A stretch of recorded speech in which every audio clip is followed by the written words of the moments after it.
오늘은 레위기 5번째 시간입니다. 5장 14절에서 6장 7절까지 말씀을 가지고 예배란 무엇인가 속건제 내 영혼의 리셋이라는 제목으로 하나님 말씀 전하도록 하겠습니다.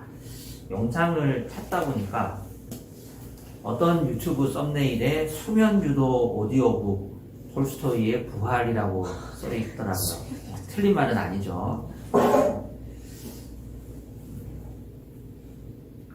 대충 이 줄거리를 굉장히 진짜 한 2분의 정말 양심에 찔릴 정도로 압축해서 대충 살펴봤지만, 주인공인 귀족 청년 네플류도프는 법정에서 과거 자신의 비겁함 때문에 인생이 송두리째 무너져 내린 여인 카투샤를 마주하게 됩니다.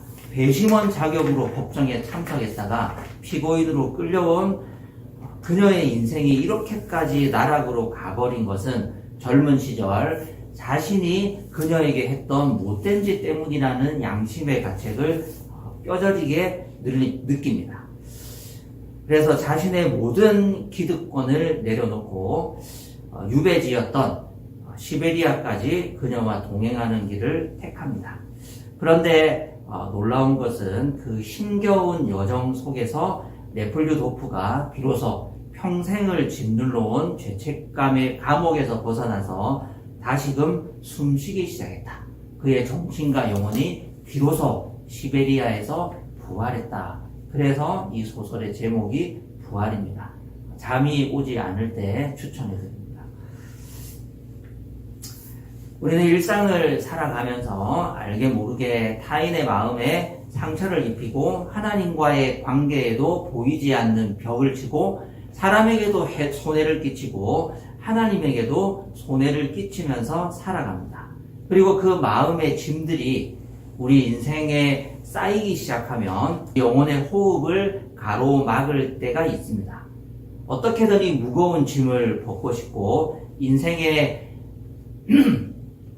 무거운 짐들을 내려놓고 싶은데 사람에게도 막막하고 하나님께도 막막할 때 어떻게 하면 주님이 약속하신 참된 자유와 영혼의 리셋, 영혼의 부활을 경험할 수 있을까요? 오늘 살펴볼 레위기 속의 속건제 규례는 우리의 삶을 깨끗하게 비워내고 새롭게 시작하게 하는 위대한 부활의 프로토콜입니다. 오늘 본문에 나타난 진리들을 통해서 우리 영혼을 리셋하고 하나님과의 관계, 이웃과의 관계를 회복할 수 있는 그 은혜가 마음속에 넘치기를 바랍니다. 먼저 5장 14절에서 15절 본문을 보시면 속건제가 무엇일까요? 속건제는 스스로 양심의 가책을 느끼는 것이 속건제입니다. 15절 말씀 같이 한번 읽어보겠습니다. 15절입니다. 시작. 누구든지 주에게 거룩한 제물을 바치는데 어느 하나라도 성실하지 못하여 실수로 죄를 저지르면 그는 주에게 바칠 속건제물로 가축대에서 흠이 없는 순양 한 마리를 가져와야 한다. 성소의 제결을 따르면 속건제물의 값이 몇 세겔이 되는지는 내가 정하여 주어라. 속건제라는 것은 무엇이냐면은 어떤 사람이 하나님의 성소에 들어가서 물질적인 손해를 입히는 거예요. 예배하러 가다가 회막의 문턱을 넘다가 회막 문을 부러뜨렸다든지 성소의 기물들을 파손했다든지 아니면 다른 사람이 가져온 재물을 실수로 쳐가지고 떨어뜨려서 파손시켰다든지 하는 여러 가지 이 물질적인 피해들을 입힐 수 있습니다. 그러면 그것을 배상해야 합니다. 그것이 속건제인데요. 자, 그러면 하나님 앞에 예배드리러 올 때 성막의 기물들이나 회막의 여러 장치들, 기물들을 파손할 때만 손해배상의 책임이 발생하느냐? 레위기 전반을 살펴보면 하나님께 대한 손해배상의 범위는 굉장히 넓어요. 예를 들어서 나실인의 서약을 하잖아요. 삼손처럼 내가 평생 머리카락에 가위를 대지 않겠습니다. 내가 평생 시체에 손을 대지 않고 독주를 가까이 하지 않겠습니다라고 나시린으로서 서원을 했는데 그것을 깨잖아요. 그럼 하나님 앞에 제사를 드려야 하는데 그때의 제사가 속건제예요. 아니, 성막의 기물을 파손한 것도 아니고 남의 재물을 내가 실수로 부러뜨린 것도 아닌데 내가 왜 나시린의 서약을 깼다고 속건제물을 드려야 합니까? 성경의 개념은 뭐냐면 하나님과 약속을 했잖아요. 근데 그것이 깨졌어요. 그러면 하나님께 손해를 끼친 것으로 간주하고 반드시 속건제를 통해서 나시린의 서약을 회복하도록 하는 규례를 두고 있습니다. 그러니까 이 속건제라는 것은 단순히 하나님께 예배드리러 갔다가 성막의 여러 기물들을 파손했을 때도 물론 드리지만 일상생활을 살아가면서 광범위하게 하나님께 손해를 끼치는 모든 행위들에 대한 손해배상의 규례라고 할 수 있습니다. 하나님의 거룩의 영역을 침범하는 모든 죄는 반드시 속건 제사를 통해서 하나님께 손해배상을 해야 했습니다.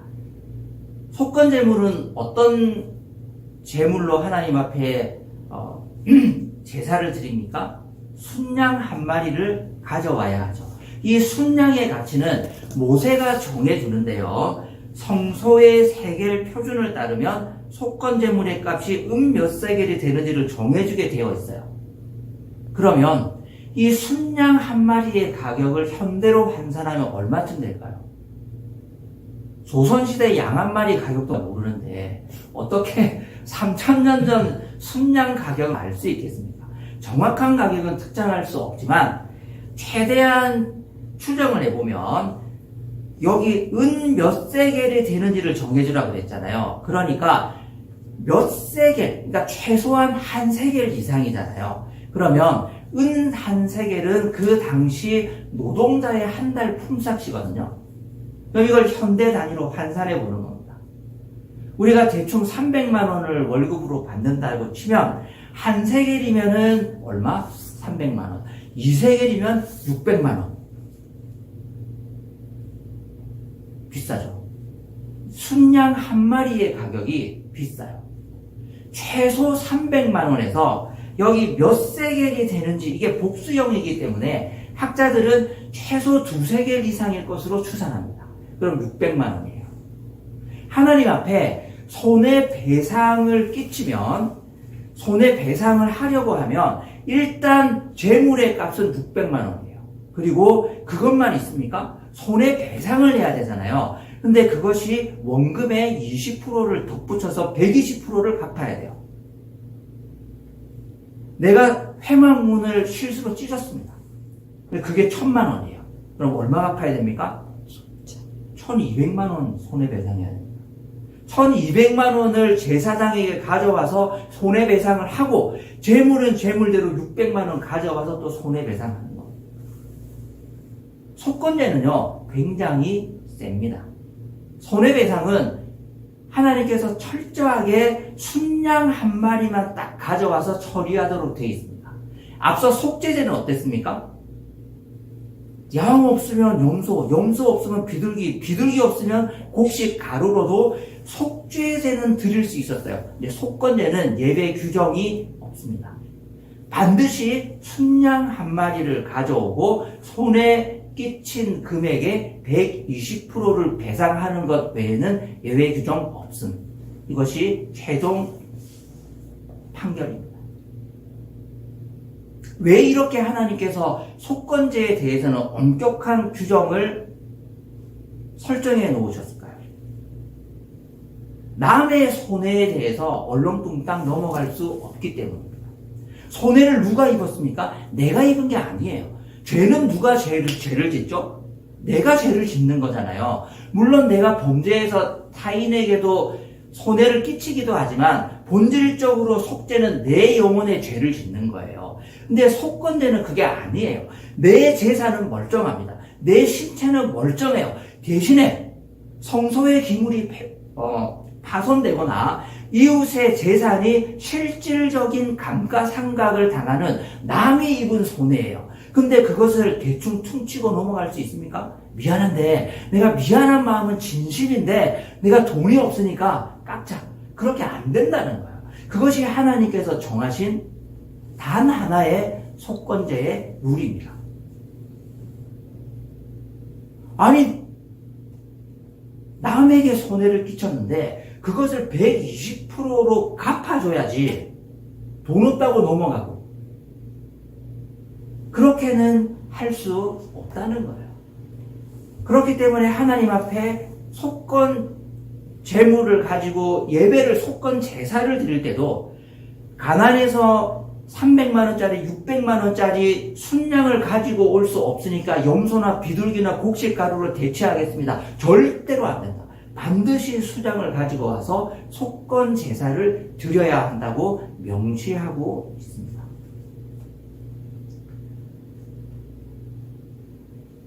여러분, 속건제라는 것은 하나님 앞에 대충 퉁치고 넘어갈 수 없습니다. 이웃에게 대충 퉁치고 넘어갈 수 없습니다. 내 미안한 마음 잘 알지? 우리가 남이가 내가 진짜 너한테 미안하다. 근데 반만 갚을게. 이렇게 안 된다는 거예요. 여기 15절에 등장하는 속건제라는 단어의 원래 히브리어 뜻은 아샴이라는 뜻인데요. 이 아샴이라는 단어는 스스로 양심의 가책을 느끼다라는 뜻을 가지고 있습니다. 스스로 양심의 가책을 진심으로 느끼는 사람은 1,000만 원의 손해를 끼쳤으면 1,200만 원 갚습니다. 그것이 진심이에요. 아무리 돈이 없어도 무조건적으로 갚아야 됩니다. 그런데 진짜 돈이 없을 수 있잖아요. 그럼 어떻게 하느냐면 자신의 노동력으로 그 가치만큼의 돈을 재산상 끼친 피해를 반드시 상환을 해야 합니다. 끝나지 않아요. 그럼 노동도 못한다. 그럼 어떻게 하느냐? 친척에 가까운 친척이 그 채무를 적극적으로 자신이 끌어안고 그 돈을 대신해서 손해배상을 해줘야 했습니다. 가까운 친척도 없다. 그럼 어떻게 되느냐? 종살이를 해서라도 반드시 그 돈을 갚아야 했습니다. 그럼 영원히 종살이를 해야 하느냐? 신년이 다가오면, 신년은 50년마다 한 번씩 오거든요. 모든 채무와 모든 종이 자유함과 노임을 받습니다. 이것이 최종적인 용서입니다. 하나님께서 이 속건제에 대해서 굉장히 엄격하고 실제적인 규정을 정해놓으신 이유는 단 한 가지입니다. 이웃에게 진심으로 나의 잘못을 인정하고 양심의 가책을 느끼면, 하나님께 손해를 끼친 것에 대해서 진심으로 내가 회개하고 양심의 가책을 느끼면 수단과 방법을 가리지 않고 실질적인 손해배상을 반드시 할 수밖에 없을 것이고, 그것이 그 사람의 진심이라는 것을 명확하게 규정해 두어야 했기 때문입니다.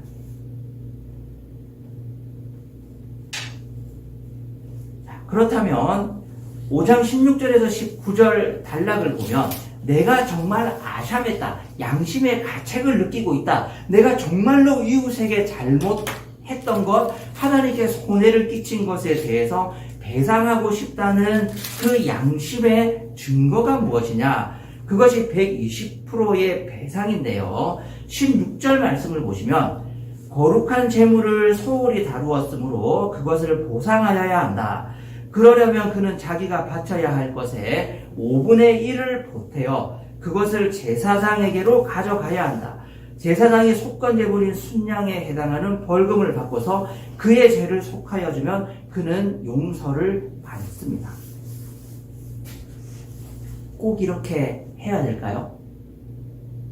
자, 신약에 가면 누가복음 19장 8절에 삭개오가 예수님을 자기 집에 초청한 다음에 이렇게 이야기하잖아요. 삭개오가 일어나서 주님께 말하였다. 주님 보십시오. 내 소유의 절반을 가난한 사람들에게 주겠습니다. 또 내가 누구에게서 강제로 빼앗은 것이 있으면 4배로 하여 갚아주겠습니다. 삭개오의 이 고백이 뭐냐면 이게 바로 속건제예요. 삭개오가 이웃에게 사기를 치고 거짓말을 해서 장부를 조작해서 엄청나게 돈을 수탈하고 부자가 됐잖아요. 그러던 그가 어느 날 뽕나무 위에 올라갔다가 삭개오야 내려오너라 라는 예수님의 음성을 듣고 주님을 만나고 자기 집에 예수님을 초청했습니다. 그러면서 그가 자발적으로 벌떡 일어나더니 내 소유의 절반을 가난한 사람들에게 주겠습니다. 그리고 누구에게서 강제로 빼앗은 것, 내가 이웃에게 실질적으로 손해를 끼친 것이 있다면 120%만 갚으면 되는데 삭개오가 너무 큰 은혜를 받은 나머지 무려 400%로 갚아주겠다고 말한 거예요. 이게 뭐냐면 속건제의 명확한 집행이에요. 이 말을 들은 예수님이 첫 번째로 뭐라고 말씀하셨는지 혹시 기억나십니까? 예수님이 뭐라고 말씀하셨을까요? 오늘 네가 구원을 받았다라고 말씀하셨습니다. 여러분, 돈 갚으면 구원 받습니까? 아니, 남에게 빌린 돈을 이자 쳐서 갚아주면 구원 받는 거예요. 구원은 어떻게 받는 겁니까? 사형리의 단계를 따라가서 내가 예수님을 내 마음의 왕자의 주인으로 모시고 예수님만을 믿고 살겠습니다라고 용접하면 구원받는 거 아니에요? 그런데 왜 예수님이 돈 갚았는데 9절 말씀에 오늘 네가 구원을 받았다라고 확실하게 도장을 찍어주셨을까요? 예수님 그거 아니에요. 사형리 끝까지 가야 됩니다. 돈 갚은 걸로 이거 확실하게 할 수 없어요. 누가 감히 그렇게 예수님의 그 선언에 딴지를 걸 수 있겠습니까? 삭개오는요 구원받은 게 맞아요. 그러면 예수님은요 명확하게 다윗의 자손 예수여 당신이 하나님의 아들이시고 내 죄를 용서해 주기 위해서 이 땅에 오셨음을 내가 믿나이다라는 그 고백 없이 내가 사기쳐서 이웃에게 빼앗은 돈의 4배를 갚아주겠다는 것으로 왜 즉각적인 구원의 선언을 구원의 주인이신 예수님에게서 직접 선언을 받았을까요? 그 이유가 뭘까요? 돈 갚아야 진심인 거예요. 그게 구원입니다. 돈을 갚아야 예수님을 만나고 삭개오가 은혜를 받고 자기 집에 모셔드리고 잔치를 벌이고 정말 회개한다고 했는데 돈을 안 갚아요. 그럼 그 회개가 아닌 겁니다. 이것이 예수님의 평가였습니다. 돈 갚으십시오, 여러분. 손해배상하십시오. 그것이 구원의 증거입니다. 5장 17절 말씀 보시면요. 5장 17절 말씀 같이 한번 읽어보겠습니다. 7절입니다. 시작. 나 주가 하지 말라고 명한 것 가운데서 어떤 것을 하여 잘못을 저질렀으면 비록 그가 그것이 금지된 것인지를 몰랐다고 하더라도 그에게는 허물이 있다. 그는 자기가 저지른 악행의 결과에 책임을 져야 한다. 자기가 저지른 악행의 결과에 기꺼이 책임을 지겠다는 이 결단. 삭개오가 내가 이웃에게 저지른 악행의 4배를 갚겠다고 이 결단은 진심으로 예수님을 만나고 진심으로 하나님의 은혜를 받고 회개하지 않고는 나올 수 없는 것이기 때문에 이것이 구원의 증거가 된다고 예수님은 판단하셨습니다. 진정한 영혼의 리셋, 진정한 내 영혼의 평화, 진정한 구원의 기쁨과 안식은 어떻게 찾아옵니까? 성경이 규정하고 있는 것처럼 이웃에게 적극적으로 손해배상을 하고 내가 책임져야 될 일이 있으면 저지른 악행의 결과에 반드시 책임을 지면서 책임지는 그 행위를 통해서 우리 내면의 평화가 하나님과의 화평이 비로소 찾아오는 겁니다. 저는 단언컨대 성경에 누가복음에 그 말씀은 없지만 삭개오가 그날 밤에 꿀잠을 잤을 것이라고 믿습니다. 비로소 그의 마음에 진정한 안식과 평화가 찾아왔었을 걸로 믿습니다. 놀랍게도 이 영적인 평안의 에너지는 성전 문턱을 넘어서 우리가 발을 딛고 살아가는 일상의 관계 속으로 흘러 들어갑니다. 하나님과의 화해를 넘어서 내 이웃과 손을 잡고 화해하는 더 깊은 회복의 자리로 넘어가는데요. 그것이 바로 6장 1절에서 7절의 말씀입니다. 세 번째 단락은 이웃과의 관계에서 발생한 문제를 다루는데요. 이것이 바로 율법의 위대한 두 축입니다. 5장의 말씀에서 하나님께 손해를 끼친 것은 반드시 제사장에게 손해배상을 하고 순양을 드려서 그 관계를 청산해야 돼요. 그리고 이웃에게 내가 손해를 끼친 것도 삭개오처럼 이 문제를 처리해야 됩니다. 자, 6장 5절 말씀 같이 한번 읽어보겠습니다. 6장 5절입니다. 시작. 거짓으로 정인하면서까지 자기의 것이라고 우긴 물건이든 모두 물어내야 한다. 그는 이 모든 것을 모자람이 없이 다 갚아야 할 뿐 아니라 물어내는 물건값의 5분의 1에 해당하는 값을 보태어 본래의 유자에게 받되 속건제물을 바치는 날로 갚아야 한다. 이웃에게 끼친 손해배상은 언제 합니까? 속건제물을 바치는 날로 갚아야 됩니다. 자, 그런데 여기에서 약간 애매한 말씀이 있습니다. 속건제물을 바치는 날로 갚아야 되는데 순서가 어떻게 되는 거예요? 속건제물을 바치고 나서 바로 이웃에게 손해배상을 해야 됩니까? 이웃에게 손해배상을 한 다음에 속건제물을 드리는 겁니까? 순서가 어떻게 되는 거예요? 3번 형편되는 대로 일단 같은 날에 무조건 2개를 해야 한다. 순서는 중요하지 않다. 1번, 2번, 3번 중에 뭐가 마음에 드십니까, 여러분? 여기 5장 본문의 말씀이 속건제물을 바치는 날로 갚아야 한다. 이게 약간 애매하게 표현되어 있기 때문에 순서도 애매해지는 거예요. 예배 먼저 드리고 돈 갚아야 하나? 돈 갚고 나서 예배 드려야 하나? 아니면 이건 순서는 상관없이 어쨌든 한 날에 이 모든 배상과 예배가 집행이 되기만 하면 되는 건가? 약간 헷갈리잖아요. 자, 예수님께서 여기에 대해서 명확하게 6권 해석을 해주셨는데요. 마태복음 5장 24절 말씀을 보시면 너는 그 재물을 제단 앞에 놓아두고 먼저 가서 내 형제나 자매와 화해하여라. 그런 다음에 돌아와서 재물을 예배를 마저 마치자는 거예요. 마태복음 5장의 이 예배는 어떤 예배겠습니까? 당연히 속건제사죠. 하나님 앞에 속건제물을 드리러 왔습니다. 그런데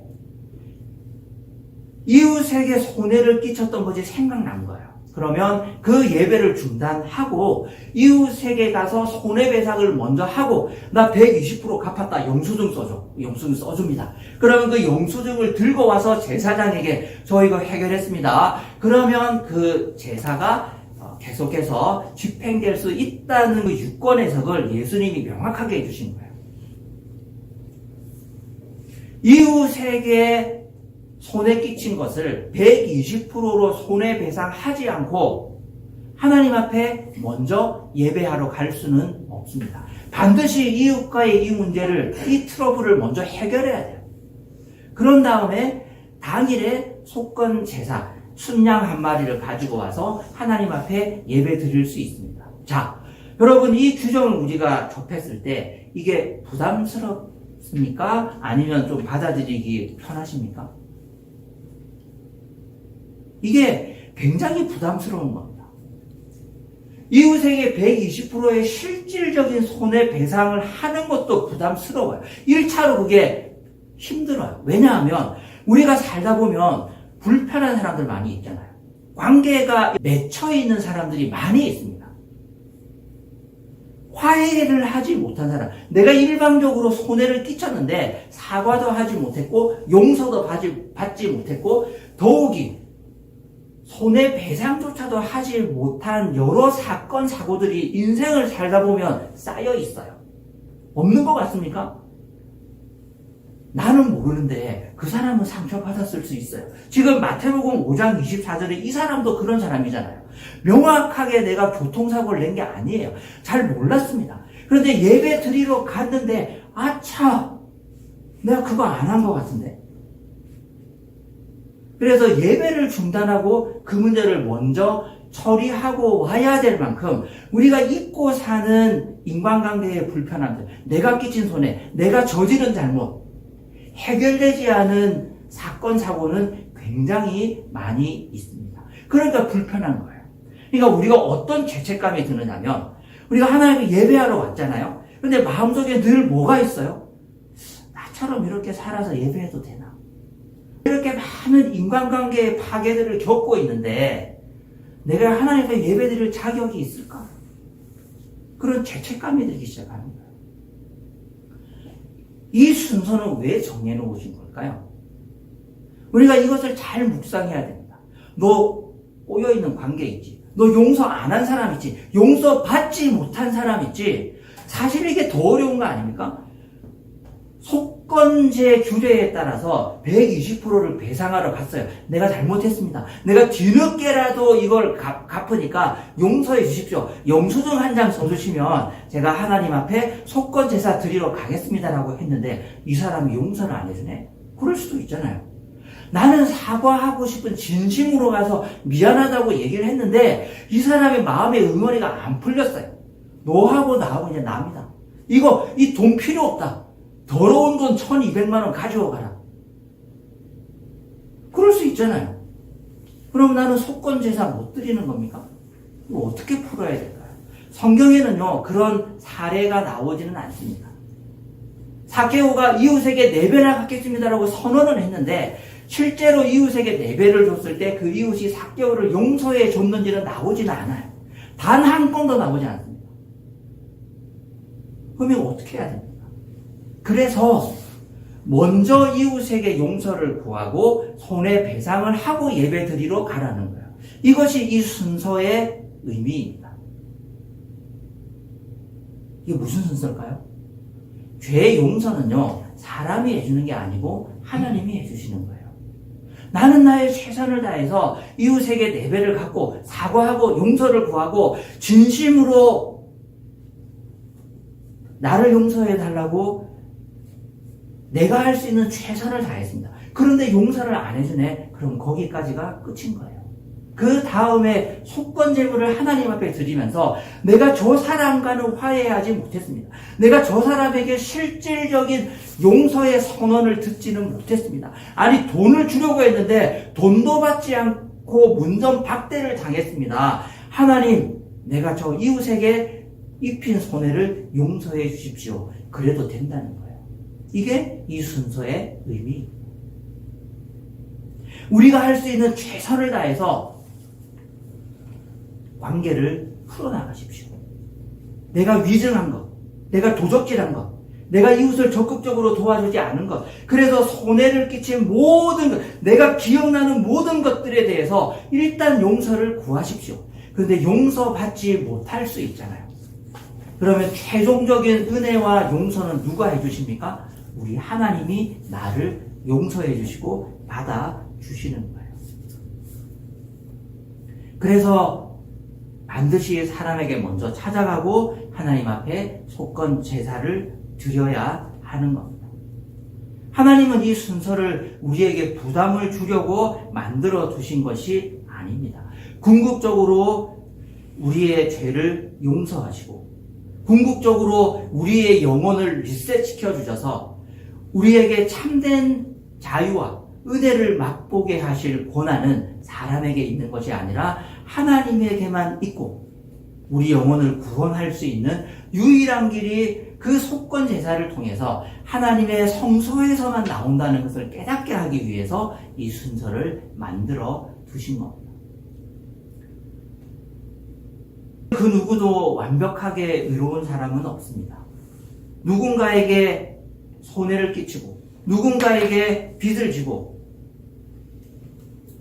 하나님의 마음을 아프게 하면서 살아가는 죄로부터 자유로운 사람은 없습니다. 그럼에도 불구하고 하나님은 우리의 영혼을 리셋시키고 우리에게 자유를 주시고 우리에게 이 불편한 감정으로부터 해방될 수 있는 길을 여전히 열어두고 계십니다. 하나님 앞에서 참된 자유와 해방을 맛볼 수 있는 우리 모두가 될 수 있기를 바랍니다. 네플류도프는 여인 카투샤를 위해서 자신의 모든 것을 내어주는 길을 위해서 비로소 진짜 인간이 되었다고 느꼈습니다. 얼어붙어 있었던 그의 영혼이 녹아져 내리고 비로소 부활을 느꼈습니다. 하나님은 오늘 우리의 영혼이 다시 살아나기를 원하십니다. 과거의 실수와 죄책감이라는 감옥에 갇혀서 질식하지 마십시오. 예수님은 우리의 속건 제물로 돌아가셨습니다. 이사야 53장 10절에 따르면 예수님이 하나님 앞에 제물로 바쳐졌는데 그 제물의 종류가 뭐냐면 속건 제물이에요. 우리가 손해배상할 수 없는 모든 죄의 결과들을 끌어안고 하나님께 대한 손해배상의 제물로, 이웃에 대한 손해배상의 제물로 예수님이 바로 나를 위해서 죽어주셨습니다. 이번 한 주간 내 영혼을 리셋하시는 주님의 은혜 안에서 무너진 관계를 싸매고 하늘의 샬롬을 맛볼 수 있는 부활의 주인공들이 되시기를 간절히 바랍니다.